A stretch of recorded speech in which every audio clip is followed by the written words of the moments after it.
علیکم ورحمۃ اللہ وبرکاتہ۔ سورۃ البقرہ آیت نمبر 210۔ اعوذ باللہ السمیع العلیم من الشیطان الرجیم من ہمزہ ونفخہ ونفثہ۔ اس آیت مبارکہ میں اللہ تعالیٰ نے کفار کی ضد اور ہٹ درمی کا ذکر فرمایا کہ یہ جو ایمان نہیں لاتے اس کی وجہ کچھ دلائل کی کمی نہیں ہے، بلکہ اس کی وجہ صرف اور صرف ان کی ضد ہے۔ ہاں، یہ قیامت کے انتظار میں ہے، جب قیامت آئے گی نا پھر اس وقت یہ ایمان لائیں گے، لیکن اس وقت ایمان لانا کسی کو فائدہ نہیں دے گا۔ تو یہاں پر یہی فرمایا کہ وہ نہیں انتظار کرتے مگر یہ کہ اللہ ان کے پاس آ جائے۔ اللہ تعالیٰ کب آئے گا؟ دوسرے مقام پہ فرمایا کہ وَجَاءَ رَبُّكَ وَالْمَلَكُ صَفًّا صَفًّا، تیرا رب اور فرشتے صف در صف آئیں گے۔ یہ کون سا موقع ہوگا؟ یہ موقع وہی ہے کہ جب قیامت قائم ہوگی۔ اس وقت اللہ تعالیٰ جس طرح اس کی شان کے لائق ہے وہ نزول فرمائے گا۔ یہ صفت کا مسئلہ ہے، اللہ کی صفات کا مسئلہ، اسے اچھی طرح سمجھیں۔ بہت سارے گمراہ قسم کے لوگ یہاں پر تعویل کرتے ہیں، وہ کہتے ہیں یہاں پر اللہ کے آنے سے مراد ہے اللہ کے حکم کا آنا۔ اللہ آئے گا یعنی اللہ کا حکم آئے گا، حالانکہ یہ بات غلط ہے اس اعتبار سے بھی کہ اگر اللہ تعالیٰ کا حکم مراد ہوتا تو اللہ تعالیٰ یہاں پر اس کا ذکر کرتا، جس طرح دوسرے مقامات پر فرمایا حتیٰ یأتی امر اللہ، یہاں تک کہ اللہ کا حکم آ جائے۔ اگر یہاں بھی حکم مراد ہوتا تو اس لفظ کو ذکر کیا جاتا۔ کیا اللہ تعالیٰ اپنی کلام کے اندر اپنی مراد واضح کرنے کے لیے الفاظ بیان کرنے سے عاجز ہے؟ کبھی بھی نہیں۔ جب اللہ تعالیٰ عاجز نہیں ہے تو در حقیقت ہم اللہ تعالیٰ کی جو صفات آتی ہیں اس کو پہلے تشبیہ دیتے ہیں، تشبیہ کی وجہ سے پھر تعطیل کرتے ہیں۔ اصل یہ انکار کیوں کرتے ہیں؟ یہ کہتے ہیں جی ہم بھی آتے جاتے ہیں اور اللہ بھی آتا جاتا ہے، اگر کہیں کہ اللہ آتا ہے تو ہم بھی آتے ہیں تو یہ تو مشابہت ہوگی۔ حالانکہ یہ مشابہت نہیں ہے۔ اگر یہ مشابہت ہے تو پھر تو دنیا میں ہر چیز ہی مشابہ ہے۔ کیسے؟ اللہ کی ذات ہے، انسان کی بھی ذات ہے، پھر یہ بھی مشابہت ہو گئی۔ اللہ بھی ہے، انسان بھی ہے، مشابہت ہو گئی۔ نہیں جی نہیں، جس طرح اللہ ہے انسان اس طرح نہیں ہے۔ تو یہی ہم کہتے ہیں جس طرح اللہ آئے گا اس طرح انسان بھی نہیں آتا۔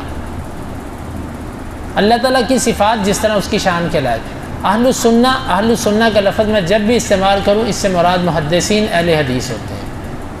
اہل السنہ محدثین کے ہاں اس لفظ سے مراد اللہ تعالیٰ کا آنا ہے۔ ہم اس کی کیفیت بیان نہیں کرتے کہ وہ کس طرح آئے گا، جس طرح اس کی شان کے لائے گا بس اس طرح آئے گا، کوئی کیفیت نہیں بیان کی گئی۔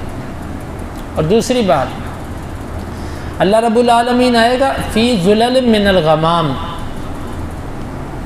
وہ بادلوں، اکثر اس کا معنی کیا جاتا ہے بادلوں میں، لیکن اس کا زیادہ محتاط معنی ہے بادلوں کے ساتھ۔ اللہ تعالیٰ آئے گا ساتھ بادلوں کے، کیونکہ بادلوں میں کا معنی پھر یہ ہوا کہ بادلوں نے اللہ کو گھیرا ہوا ہے اور اللہ تعالیٰ بادلوں کے اندر ہے۔ حالانکہ وسع کرسیہ السماوات والارض، اللہ کی کرسی زمین و آسمان کو گھیرے ہوئے ہے۔ ولا یحیطون بشیء،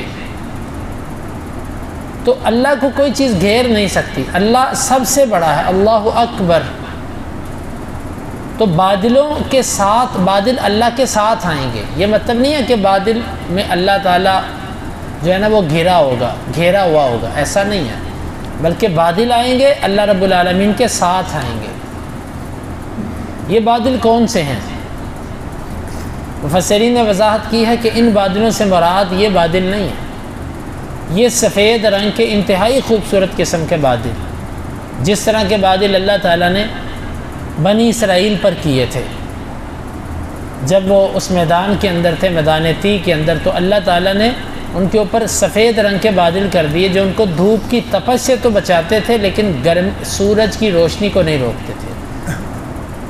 سفید بادل ہے نا، تو سفید کا مطلب یہ ہے کہ وہ گرمی تو روکے گا لیکن روشنی نہیں روکے گا۔ تو اللہ تعالیٰ آئے گا، والملائکۃ، اور فرشتے۔ روایات کے اندر جس طرح اس کا وصف بیان کیا گیا کہ سب سے پہلے آسمان پھٹے گا، پہلے آسمان کے فرشتے، پھر دوسرا، پھر تیسرا، پھر ساتوں آسمان، اور ہر آسمان کا فرشتہ بعد والے پہلے والے آسمان کے فرشتوں کو بھی گھیرے میں لے لے گا، یوں 7 گول دائرے بن جائیں گے۔ اور پھر اس کے بعد اللہ تعالیٰ کے عرش کے قریب جو اردا گرد فرشتے ہیں، جن کو کروبیون کہا جاتا ہے، جو ہر وقت اللہ کا ذکر کرتے ہیں، پھر وہ آئیں گے، وہ اللہ کے عرش کے گرد اللہ کا ذکر کرتے ہیں، تسبیحات کرتے ہیں، اور ان کی تسبیحات کی آواز اور ان کے ذکر کی آواز ہر وقت جو ہے وہ سنائی دیتی ہے۔ وہ اتریں گے اور وہ اتنے بڑے ان کے وجود ہیں کہ جس طرح حدیث کے اندر ہے کہ ان کے کندھے سے لے کے کان کے درمیان کا فاصلہ 700 سال کا ہے، اتنے بڑے ان کے جسم۔ اور عام طور پر اللہ تعالیٰ کے عرش کو 7 ان فرشتوں نے اٹھایا ہوتا ہے، اور جب قیامت آئے گی تو اللہ تعالیٰ کے عرش کو اس دن 4 نہیں بلکہ 8 فرشتے اٹھائیں گے، کیونکہ اللہ تعالیٰ غصے میں ہوگا۔ لیکن اللہ تعالیٰ عرش پر بیٹھا ہے، عرش کے ساتھ جڑا ہوا ہے، عرش پر کھڑا ہے، اس میں کوئی کیفیت اللہ نے ہمیں بیان نہیں کی، بس وہ عرش پر ہے، عرش پر ہے۔ یہ نہیں کہنا چاہیے کہ اللہ تعالیٰ عرش پہ بیٹھا ہوا ہے، اور یہ بھی نہیں کہنا چاہیے کہ وہ کھڑا ہے، بس وہ عرش پر ہے، کس کیفیت پر ہے یہ نہیں ہمیں پتہ۔ امام مالک رحمہ اللہ سے یہی پوچھا گیا تھا نا، تو انہوں نے کہا تھا کہ ہمیں اس کا علم نہیں ہے، اور یہ سوال زندیق اور بے دین لوگ کرتے ہیں کہ اللہ کس حالت میں ہے۔ ہم صرف اتنی بات کہیں گے جتنی بات ہمیں قرآن و حدیث سے مل گئی۔ اللہ تعالیٰ کی عرش پر کیفیت بیان نہیں کی گئی۔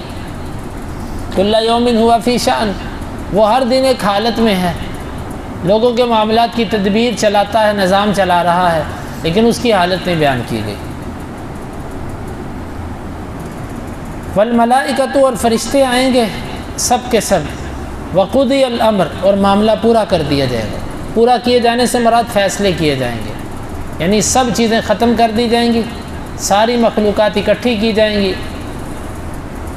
اور اللہ تعالیٰ فیصلے کرے گا۔ فیصلہ کرنے کے لیے وہی اللہ کے نبی صلی اللہ علیہ وسلم سفارش کریں گے تو حساب و کتاب شروع ہوگا۔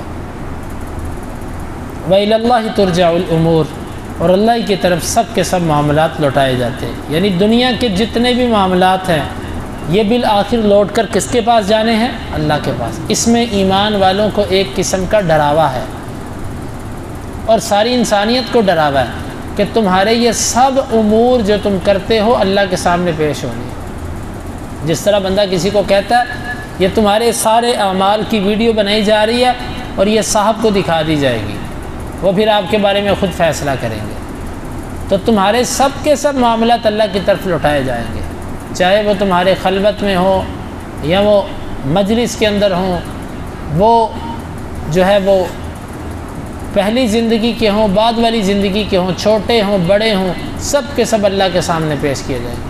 وہاں پر تمہیں ان کا حساب و کتاب دینا پڑے گا۔ اللہ تعالیٰ سے دعا ہے اللہ تعالیٰ اس آیت مبارکہ کو سمجھنے کی اور عمل کی توفیق عطا فرمائے۔